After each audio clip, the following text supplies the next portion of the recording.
আচার্য এই অনুষ্ঠানে আপনাদের প্রত্যেককে জানাই স্বাগতম। এখন শ্রীমদ্ ভাগবত গীতার অসীম জ্ঞান এবং অসীম সৌন্দর্য এবং সমুদ্র রূপ যে অসীম জ্ঞানের সাগর, সেখান থেকে একটি ক্ষুদ্র শ্লোক এবং সেটির ব্যাখ্যা বিবরণ আপনাদের সামনে আমি তুলে ধরব। দেখুন, কুরুক্ষেত্র যুদ্ধের সময় অর্জুন ভগবান শ্রীকৃষ্ণকে একটি কথা জিজ্ঞাসা করেছিল। কথাটি হলো যে, মাধব, কেমন ধরনের ব্যক্তি আপনার খুব পছন্দের? এই কথাটির উত্তরে ভগবান শ্রীকৃষ্ণ অর্জুনকে খুব সুন্দরভাবে তার প্রিয় ব্যক্তির যে সংজ্ঞা সেটি নিরূপণ করেছিল, এবং সেটি নিরূপণ করেছিল একটি অসাধারণ শ্লোকের মাধ্যমে। শ্লোকটি হলো, যস্মান্ন দ্বিজতে লোকম লোকান্য দ্বিজতে চয় হর্ষ মৎস্য ভয়দ মুক্ত য স চ মে প্রিয়। শ্লোকটি আরেকবার শুনুন। যস্মান্ন দ্বিজতে লোকম লোকান্য দ্বিজতে চয় হর্ষ মৎস্য ভয়দ মুক্ত য স চ মে প্রিয়।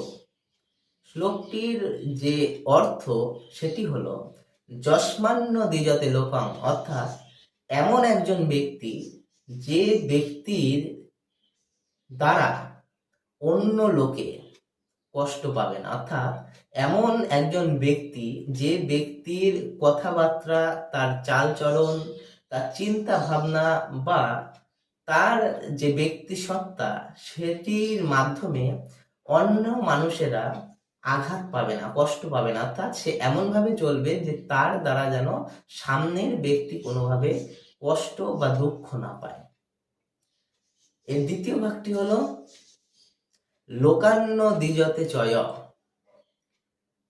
দ্বিতীয় ভাগ হলো, তার দ্বারা অন্য লোকে যেমন কষ্ট পাবে না, ঠিক তেমনি ভাবে অন্য লোকে যদি কোনো খারাপ বক্তব্য বা খারাপ অঙ্গভঙ্গি করে বা এমন কিছু করে যেটি তার খারাপ লাগার কথা, তথাপি তার খারাপ লাগবে না। অর্থাৎ দেখুন, পৃথিবীতে অনেক প্রকার মানুষ আছে।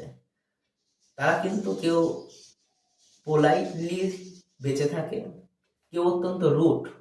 যারা পোলাইটলি বেঁচে থাকে তারা কিন্তু অন্যকে খুব বেশি মনোকষ্ট দেয় না, কিন্তু যারা রুড, অল্পতেই রেগে যায়, অনেকেই আছে, আপনারা জানেন যে তাকে একটা ভালো কথা বলতে গেলেও ঝম করে সে রেগে গিয়ে একটা বাজে কথা আপনাকে বলে দেবে। এরপরে কি হবে, সে যখন একটা বাজে কথা আপনাকে বলবে তখন কিন্তু আপনার খারাপ লাগবে।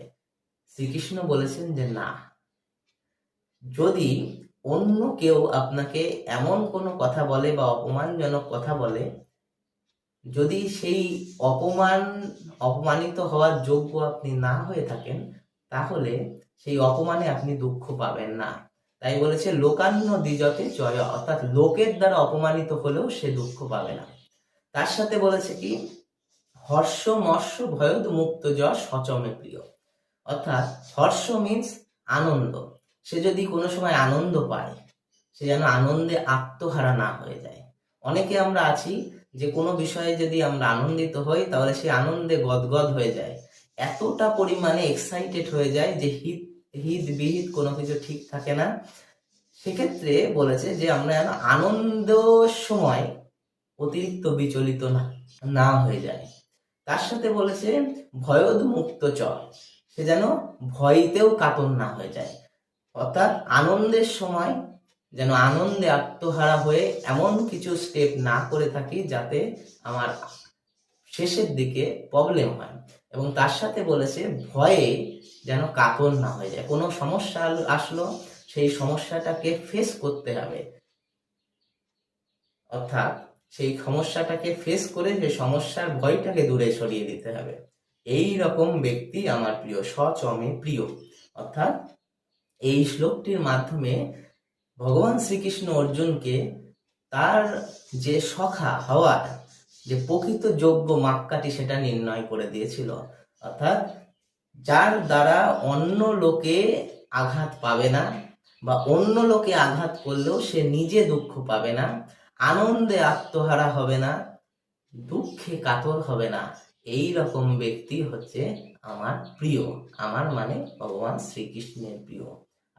আপনারা প্রত্যেকে সবাই ভালো থাকবেন। আশা করি এই শ্লোকটি সম্পর্কে আপনারা কিছুটা অবগত হতে পেরেছেন।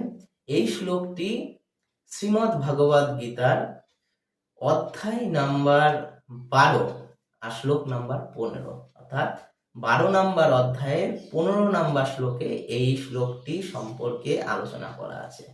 আপনারা প্রত্যেকে ভালো থাকবেন। নমস্কার।